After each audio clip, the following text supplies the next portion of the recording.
It's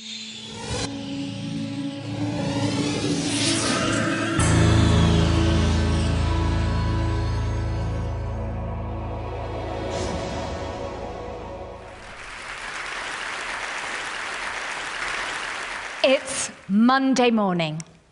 In Washington, the President of the United States is sitting in the Oval Office, assessing whether or not to strike Al-Qaeda in Yemen. At number 10 Downing Street, David Cameron is trying to work out whether to cut more public sector jobs in order to stave off a double-dip recession. In Madrid, Maria Gonzalez is standing at the door, listening to her baby crying and crying, trying to work out whether she should let it cry until it falls asleep or pick it up and hold it. And I am sitting by my father's bedside in hospital, trying to work out whether I should let him drink the 1.5-litre bottle of water that his doctors just came in and said, "You must make him drink today." My father's been nil by mouth for a week. Or whether, by giving him this bottle, I might actually kill him. We face momentous decisions with important consequences throughout our lives. And we have strategies for dealing with these decisions. We talk things over with our friends. We scour the internet. We search through books.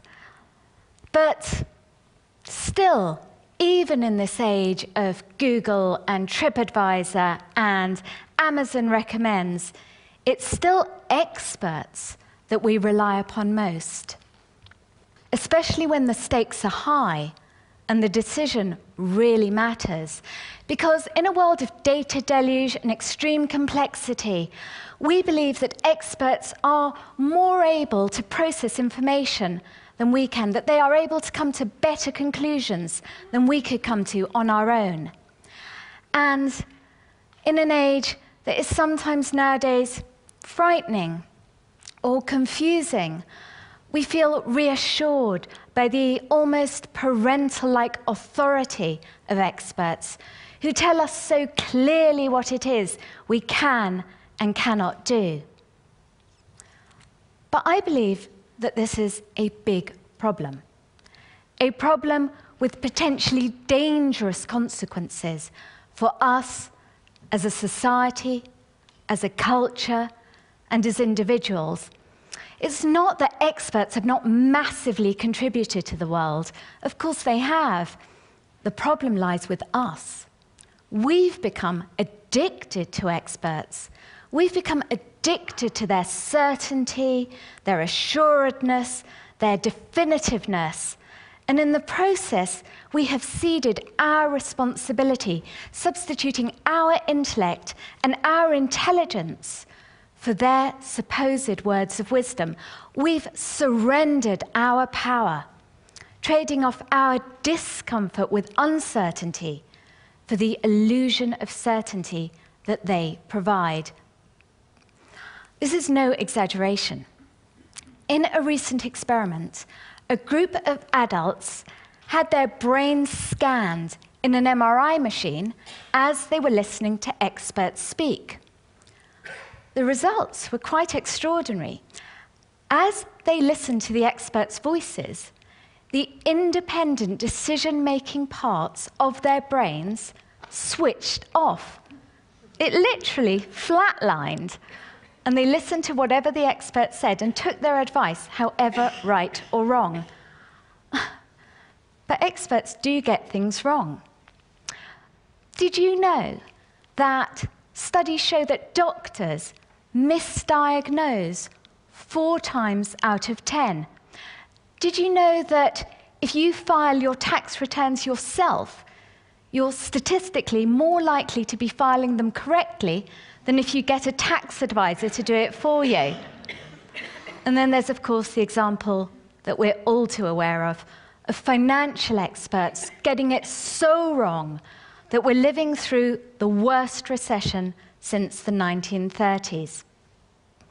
For the sake of our health, our wealth, and our collective security, it's imperative that we keep the independent decision-making parts of our brains switched on. And I'm saying this as an economist who over the past few years has focused my research on what it is we think and who it is we trust and why, but also, and I'm aware of the irony here, as an expert myself, as a professor, as somebody who advises prime ministers, heads of big companies, international organizations, but an expert who believes that the role of experts needs to change, that we need to become more open-minded, more democratic, and be more open to people rebelling against our points of view. So, in order to help you understand where I'm coming from, let me bring you into my world, the world of experts. Now, there are, of course, exceptions. Wonderful, civilization-enhancing exceptions. But what my research has shown me is that experts tend, on the whole, to form very rigid camps, that within these camps, a dominant perspective emerges that often silences opposition, that experts move with the prevailing winds, often hero-worshipping their own gurus. Alan Greenspan's proclamations that the years of economic growth would go on, not challenged by his peers, until after the crisis, of course. You see, we also learn that experts are located, are governed by the social and cultural norms of their times, whether it be the doctors in Victorian England, say, who sent women to asylums for expressing sexual desire, or the psychiatrists in the United States who up until 1973 were still categorizing homosexuality as a mental illness. And what all this means is that paradigms take far too long to shift, that complexity and nuance are ignored, and also that money talks, because we've all seen the evidence of pharmaceutical companies funding studies of drugs that conveniently leave out their worst side effects, or studies funded by food companies of their new products, massively exaggerating the health benefits of the products they're about to bring by market. A study showed that food companies exaggerate it typically 7 times more than an independent study. And we've also got to be aware that experts, of course, also make mistakes. They make mistakes every single day. Mistakes born out of carelessness. A recent study in the Archives of Surgery reported surgeons removing healthy ovaries, operating on the wrong side of the brain, carrying out procedures on the wrong hand, elbow, eye, foot, and also mistakes born out of thinking errors. A common thinking error of radiologists, for example, when they look at CT scans, is that they're overly influenced by whatever it is that the referring physician has said that he suspects the patient's problem to be.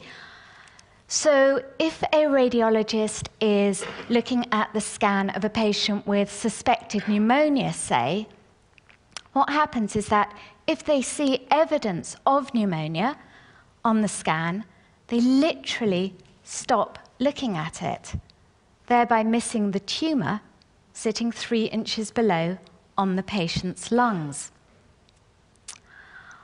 I've shared with you so far some insights into the world of experts. These are, of course, not the only insights I could share, but I hope they give you a clear sense, at least, of why we need to stop kowtowing to them, why we need to rebel, and why we need to switch our independent decision-making capabilities on. But how can we do this? Well, for the sake of time, I want to focus on just 3 strategies. First, we've got to be ready and willing to take experts on and dispense with this notion of them as modern-day apostles. This doesn't mean having to get a PhD in every single subject, you'll be relieved to hear, but it does mean persisting in the face of their inevitable annoyance when, for example, we want them to explain things to us in language that we can actually understand. Why was it that when I had an operation, my doctor said to me, "Beware, Miss Hertz, of hyperpyrexia," when he could have just as easily said, "Watch out for a high fever"? You see, being ready to take experts on is about also being willing to dig behind their graphs, their equations, their forecasts, their prophecies, and being armed with the questions to do that. Questions like, what are the assumptions that underpin this? What is the evidence upon which this is based? What has your investigation focused on? And what has it ignored? It recently came out that experts trialing drugs before they come to market typically trial drugs first primarily on male animals and then primarily on men. It seems that they've somehow overlooked the fact that over half the world's population are women. And women have drawn the short medical straw because it now turns out that many of these drugs don't work nearly as well on women as they do on men. And the drugs that do work so well that they're actively harmful for women to take. Being a rebel is about recognizing that experts' assumptions and their methodologies can easily be flawed. Second, we need to create the space for what I call managed dissent. If we are to shift paradigms, if we are to make breakthroughs, if we are to destroy myths, we need to create an environment in which expert ideas are battling it out, in which we're bringing in new, diverse, discordant, heretical views into the discussion, fearlessly, in the knowledge that progress comes about not only from the creation of ideas, but also from their destruction, and also from the knowledge that by surrounding ourselves by divergent, discordant, heretical views, all the research now shows us that this actually makes us smarter. Encouraging dissent is a rebellious notion because it goes against our very instincts, which are to surround ourselves with opinions and advice that we already believe or want to be true. And that's why I talk about the need to actively manage dissent. Google CEO Eric Schmidt is a practical practitioner of this philosophy. In meetings, he looks out for the person in the room, arms crossed, looking a bit bemused, and draws them into the discussion, trying to see if they indeed are the person with a different opinion, so that they have dissent within the room. Managing dissent is about recognizing the value of disagreement, discord, and difference. But we need to go even further. We need to fundamentally redefine who it is that experts are. The conventional notion is that experts are people with advanced degrees, fancy titles, diplomas, best-selling books, high-status individuals. But just imagine if we were to junk this notion of expertise as some sort of elite cadre, and instead embrace the notion of democratized expertise, whereby expertise was not just the preserve of surgeons and CEOs, but also shop girls. Yeah. Best Buy, the consumer electronics company, gets all its employees, the cleaners, the shop assistants, the people in the back office, not just its forecasting team, to place bets, yes, bets, on things like whether or not a product is going to sell well before Christmas, on whether customers' new ideas are going to be or should be taken on by the company, on whether a project will come in on time. By leveraging and by embracing the expertise within the company, Best Buy was able to discover, for example, that the store that it was going to open in China, its big grand store, was not going to open on time, because when it asked its staff, all its staff, to place their bets on whether they thought the store would open on time or not, a group from the finance department placed all their chips on that not happening. It turned out that they were aware, as no one else within the company was, of a technological blip that neither the forecasting experts nor the experts on the ground in China were even aware of. The strategies that I have discussed this evening: embracing dissent, taking experts on, democratizing expertise, rebellious strategies, are strategies that I think would serve us all well to embrace as we try to deal with the challenges of these very confusing, complex, difficult times. For if we keep our independent decision-making part of our brains switched on, if we challenge experts, if we're skeptical, if we devolve authority, if we are rebellious, but also if we become much more comfortable with nuance, uncertainty, and doubt, and if we allow our experts to express themselves using those terms too, we will set ourselves up much better for the challenges of the 21st century.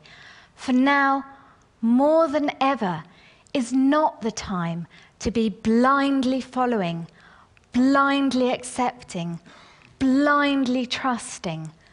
Now is the time to face the world with eyes wide open. Yes, using experts to help us figure things out, for sure.